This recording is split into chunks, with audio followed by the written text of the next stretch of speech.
Hi, welcome to One Word a Day. I'm having so much fun recording like 3 in a row already, and this is my 4th video in one sitting recording it because I really enjoy sharing with you what I know about the Chinese language.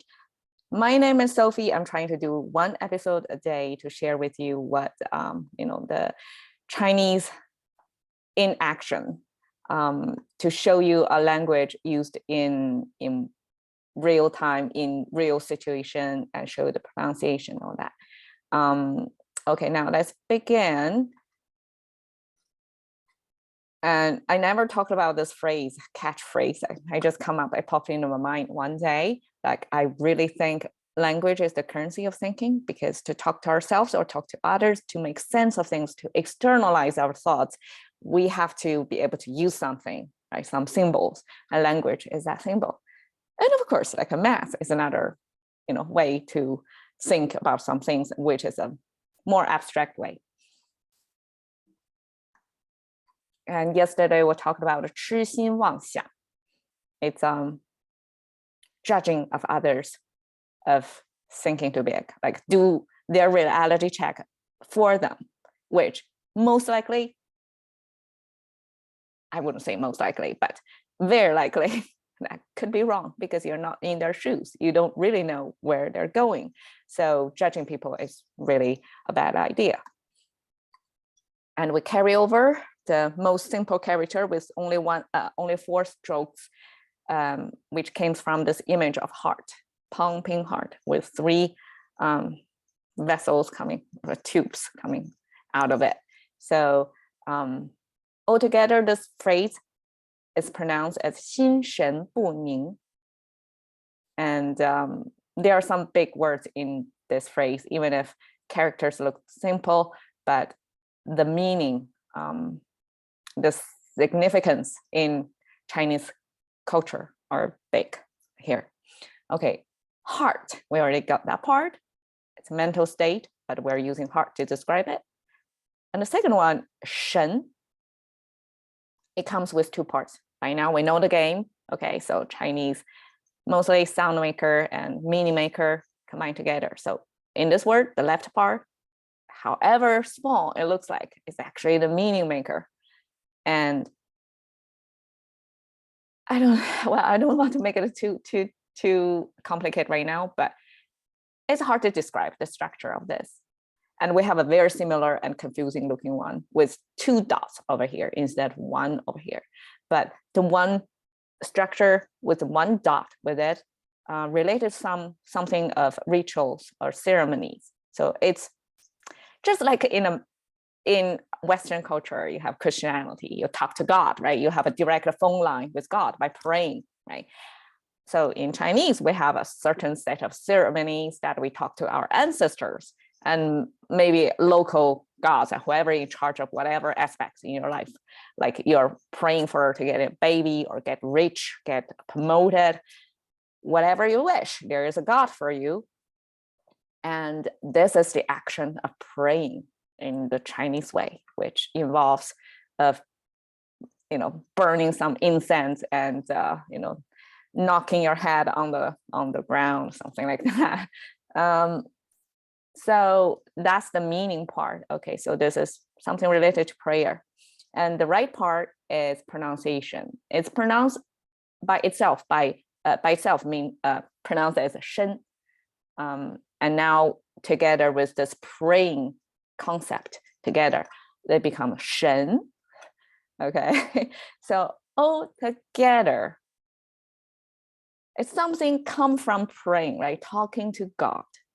It simply means spirituality of that person. And to find the concept of American English, English, British English too, I'm sorry to leave you out, but it means it beyond the cognitive level. It's not something you can make sense of, but you're trying to make sense of. Let's put it this way. And the 3rd character, 不, okay, means this. Stop means no. And it's a relatively simple structure because we use it so much. Probably not so much because Chinese people are bad at at no saying. Like difficult time to say no to people. But no is often used to negate the next concept instead of the front one, okay? The next concept, which is 宁. 宁 means peace.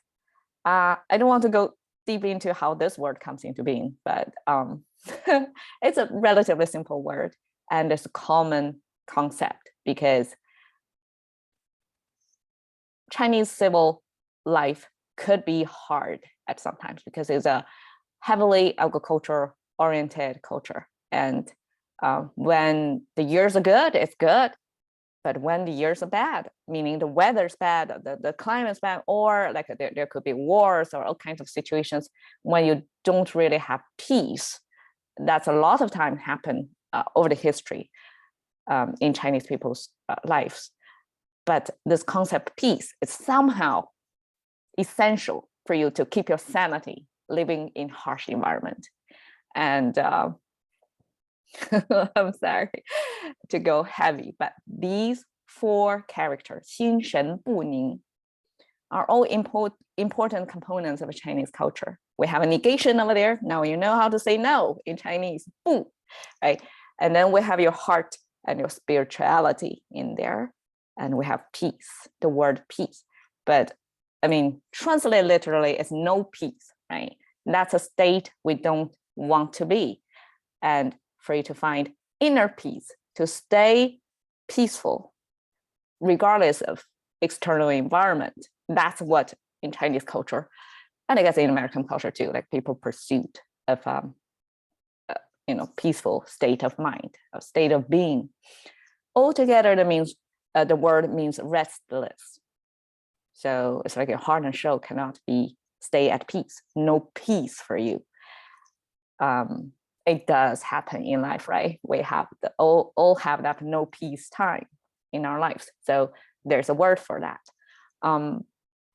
But here I'm showing you this drawing, again, as a concept of a representation of how the state of being in peace or being in sync with yourself, with nature is visualized in Chinese art.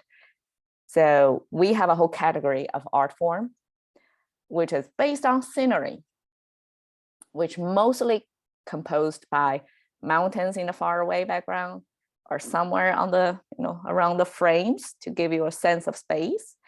And then a vast span of water, flat, calm, right? And somebody, normally a loner, like one person, most likely a fisherman, being in a boat. That's the ideal of being in peace, in sync with nature. And I hope everybody today following my video have peace in their life, at least at this moment in time. And even if something is tumbling in your life, try to find that peace. And with that, I'm going to end today's show and hope you come back again. We will have another short adventure and excursion into the Chinese culture. Thank you very much. See you again.